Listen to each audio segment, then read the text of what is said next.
বাড়িতে তো ছোট মাছ আনা মানেই অশান্তি। প্রিয়ঙ্কর খাবে বড় মাছ আর আমি খাবো ছোট মাছ। আমার আবার ছোট মাছ খেতে খুবই ভালো লাগে, আর প্রিয়ঙ্করের ছোট মাছে লাগে কাঁটা। তো যাই হোক, আজকে একটু অন্যরকম রান্নাবান্না করব বলে একদম ভেবেছি আজকে একটা ভিডিও বানাবো। তো প্রথমেই বলে রাখি, ছোট ছোট যে কাঁচা কুমড়োগুলো পাওয়া যায় না, সেটা আমার খুবই ভালো লাগে। আর যখনই আমি ছোট কাঁচা কুমড়ো বাজারে পাই, তখন একটু বেশি করেই নিয়ে নিই। এই কুমড়োগুলো রেখে দিই ফ্রিজে, আর আমি বেশ অনেক দিন ধরেই করি। এই কুমড়োর পাতলা করে ঝোল খেয়ে দেখবে, অবশ্যই ভালো লাগে। আর যেরকম সব কিছুতেই আমি একটু নারকোল দিয়ে দিই, যে কোনো নিরামিষ খাবারে। তবে নারকোলটা আগে ভেজে নিতাম তেলে, কিন্তু এখন করে আমি কাঁচাই দিই। কাঁচাটা দেখছি এখন আবার বেশি ভালো লাগে। আর আজকের ছোট মাছের মধ্যে ছিল আমুদি মাছ, আর ছিল বাটা মাছ। আর সত্যি আমুদি মাছে ভীষণ কাঁটা, আমিও খেতে গিয়ে খুবই ফ্যাসাদে পড়েছিলাম। আর আজকে যা রান্নাবান্না করছি সেগুলো আবার আমার শাশুড়ি মা মানে প্রিয়ঙ্করের মা বাবার জন্য পাঠিয়ে দেবো সমস্তটাই। তাই একটু অন্যরকম রান্নাবান্না আজকে। আচ্ছা, তার আগে তোমরা একটু জানিয়ে তো তোমাদের ওখানে গ্যাসের কী খবর।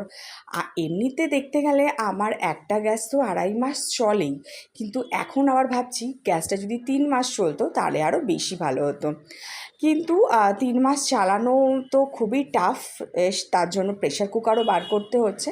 তো তোমরা কি স্বাভাবিকভাবেই গ্যাস পাচ্ছ? একটুখানি জানিও তো। আমি তো এখনও একটা গ্যাসও এখনও বুক করতে পারলাম না, কারণ আমার এখনও পর্যন্ত একটা গ্যাসও শেষ হয়নি। তো সেই জন্য আমি এখনও বুক করিনি। ইন্ডাকশানও আমি কিনিনি, কারণ আমি দেখছিলাম যে দেখি গ্যাসের কীরকম কী ব্যাপার হয়, তারপরেই আমি ইন্ডাকশান কিনবো। এদিকে যখন খবর দেখছি, তখন কিন্তু যুদ্ধ থামার একটুও কিচ্ছু দেখতে পাচ্ছি না, বরং যুদ্ধ আরও বেড়ে যাচ্ছে। জানি না কী হবে, গ্যাস ঠিকঠাক পাবো কি না, বা আমার তো মনে হচ্ছে ভোটের পরেই জিনিসপত্রের দাম খুব বেড়ে যাবে। তবে জানি না কি হবে, ভগবানের কাছে প্রার্থনা করি যেন না বাড়ে কোনো কিছু, যেরকম সব কিছুই ঠিকঠাক চলে। তবে মনে হচ্ছে একটা ইন্ডাকশান কিনে রাখা উচিত, কিন্তু আমি আবার এত কিছু আমার কাছে যেন গ্যাসটাই বেশি কমফর্টেবল এই ইন্ডাকশান এইগুলোর থেকে। আমি অত বেশি ইন্ডাকশান এইগুলো ঠিক ইউজ করতে পারি না।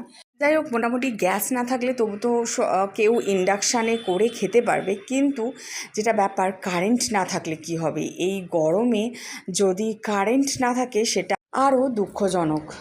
মানে এই গরমে যদি মানে বেশি না হোক, একটুও যদি এসি না চালানো যায়, খুবই কষ্ট লাগে। তো যাই হোক, তোমাদের কীরকম কী সিচুয়েশান অবশ্যই জানিও।